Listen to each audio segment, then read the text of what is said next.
The smell came first, a smell so foul, strangers on the street would cover their noses as I passed. No perfume could hide it, no soap could wash it away. And as I stared into my mirror that morning, looking into hollow eyes that once sparkled with life, I whispered, "Where did it all go wrong?" I had everything once: clothes, jewels, powerful men who bowed at my feet. But one night, one choice, turned my sweet life into a curse. My name is Amara, and this is how I sold my soul, for $10,000. The hotel was my world, a five-star palace where politicians dined, music stars laughed, and wealthy businessmen sealed deals with handshakes. And I was always there, smiling, serving, invisible, until they wanted me. "Beautiful, what's your name?" he said, and asked for my phone number. "I'm not allowed to say, sir. Hotel policy." I answered, and they would say, "Then just give me your number. Some rules are meant to be broken, yes?" And broken they were. Numbers slipped into waiting hands. Smiles exchanged under chandeliers. Soon I wasn't just a waitress. I was a secret in the lives of men who ruled nations and built empires. My life changed quickly. The latest phone, it was mine within days. Perfumes, dresses, shoes, bags. I owned them all. I carried 36 different currencies in my purse, each bill a souvenir of another powerful man. I didn't need my salary anymore. My new income came wrapped in tailored suits and whispered promises. It was sweet, too sweet, a life I thought would never end. But nothing sweet lasts forever. Then I met him. He approached me. He said, "I'm beautiful. I'm different from the others here." And I answered, "Men like you always say that. What makes me different?" Then he said, "I don't waste time with games.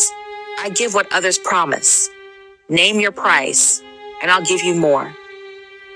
He wasn't like the rest. There was something quiet, mysterious about him. He didn't boast. He didn't beg. He simply offered. And when he looked at me, it felt like he already owned me. He promised me $10,000, more than I'd ever been offered, more than I thought I could refuse. 10,000? He leaned closer and carefully whispered, "Come with me, tonight, to my home. Another city not far from here. You'll never regret it." I should have listened to the warning in my own chest. But money blinds more than love ever could. That night, I told my friend. She said, "You want to follow him? To another city? Are you mad? You don't know this man. He could be dangerous." And I answered, "I know, but the money, 10,000 just like that. Do you know what that means? I can't let this slip." My friend tried to discourage me. She said, "Listen to me. Don't go. Men like him. You'll regret this." I wanted to listen. God knows I wanted to. But greed speaks louder than fear, and greed won. The city lights faded behind us. The roads grew darker, narrower. My phone in my hand until, "Switch it off.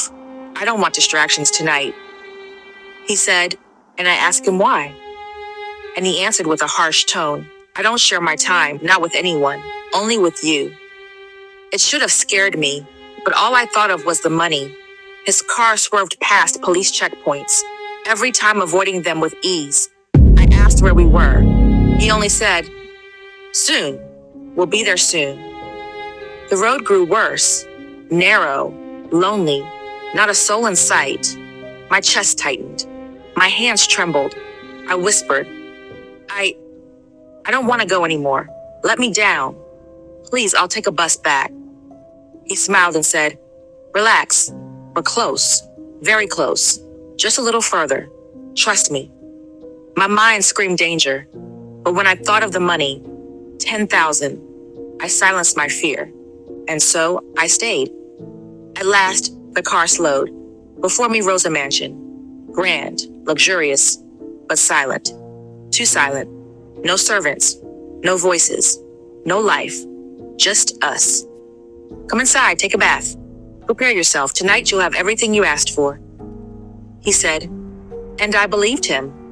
I believed him enough to step into my own grave. I bathed. Wrapped in a towel, I stepped out. He smiled, removed the towel, and told me to lie on the bed.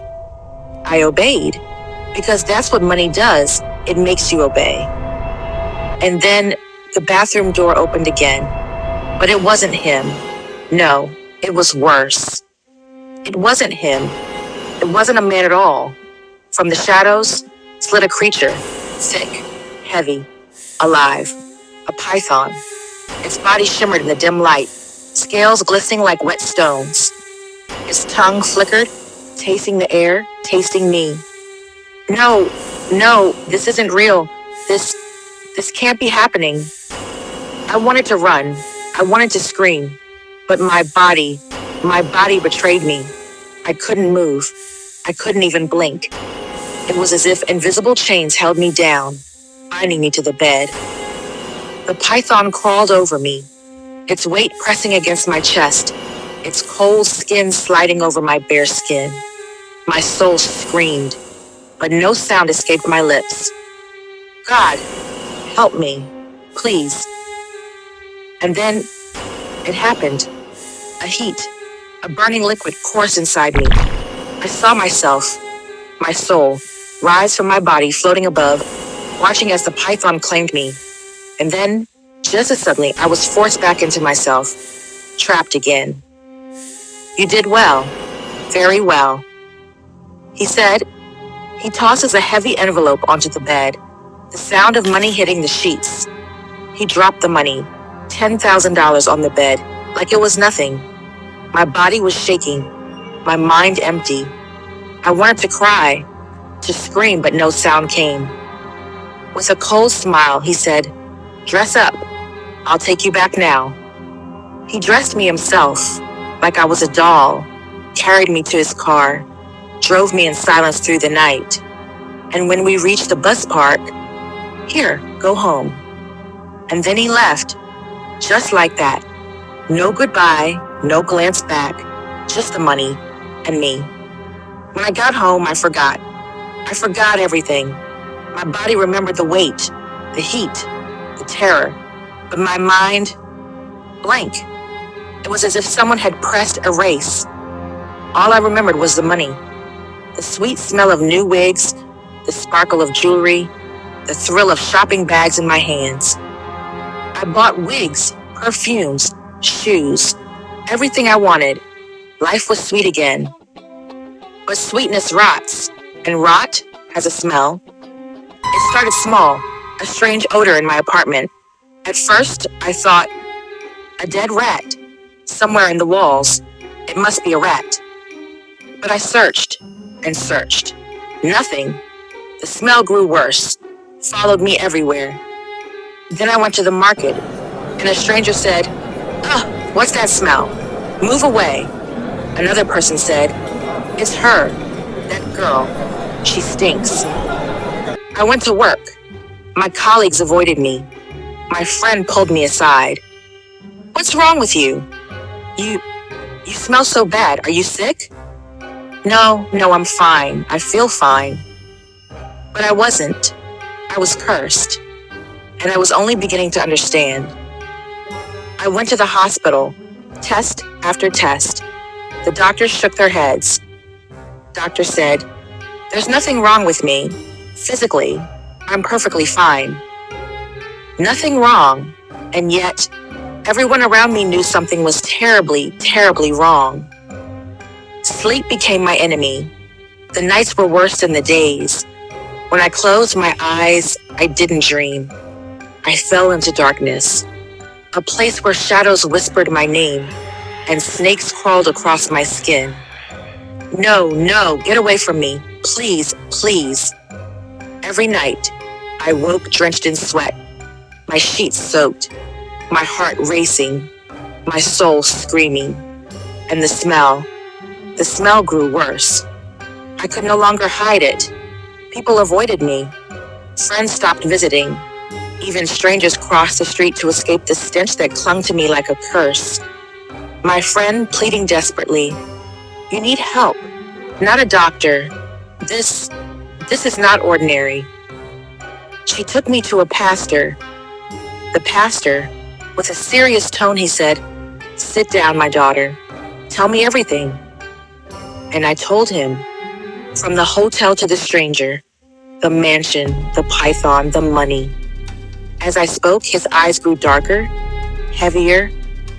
"You have been used for money ritual. That man was not just a man, he was a vessel, and now so are you." He said, no, please. Tell me it's not true." I cried. I don't want to accept it. I refuse to believe it. Why would this happen to me? The pastor continued, "You were traded, your body, your soul. What you carry now is not just a smell, it is death, tied to wealth, bought in blood." My heart sank. The truth was a blade, cutting through every lie I told myself. I wasn't living a sweet life anymore. I was decaying, piece by piece. In a loud, commanding tone, the pastor prayed, "In the name of Jesus, every chain must break, every serpent must leave." I fell to the ground, shaking, convulsing, crying. When it ended, I was empty, not healed, not free, just empty. Days later, I returned to the town. I searched for the mansion, street by street, road by road. But there was nothing. No mansion, no trace of him. It was as if the place had never existed. Exhausted, whispering, "Where are you? Where did you take me? Show yourself." But the house was gone. The man was gone. Only the curse remained. My life unraveled. Work? Impossible. Friends? Gone. Money? Useless. What good is gold when no one can stand your presence? I was alive, but I wasn't living. I was 24, and I was already dying. I was alive, but not living. Every day I carried the smell of death. Every night I carried the weight of my choices. The doctors could not save me. The pastor could not free me. The man was gone. But something inside me refused to die. I began to write, page after page, my story, my warnings, the truth no one wanted to speak. And slowly people began to listen. I was blinded by money. I thought I was living sweet, but greed is a chain. And some chains you never break. Please don't make my mistake. They called me cursed. They called me mad. But I became a warning, a living scar, a voice crying out to every girl who thought money was worth her soul. Do I still dream of that night? Yes, the python, the mansion, the man who sold me to darkness. Do I still smell of death? Sometimes. On bad days, reminding me of who I was and what I lost. But I am no longer silent. I am no longer blind. My pain has become my voice. This is my story, not for pity, not for fame, but for warning. Because sometimes the sweetest life is the deadliest trap. And sometimes $10,000 costs more than your soul can pay.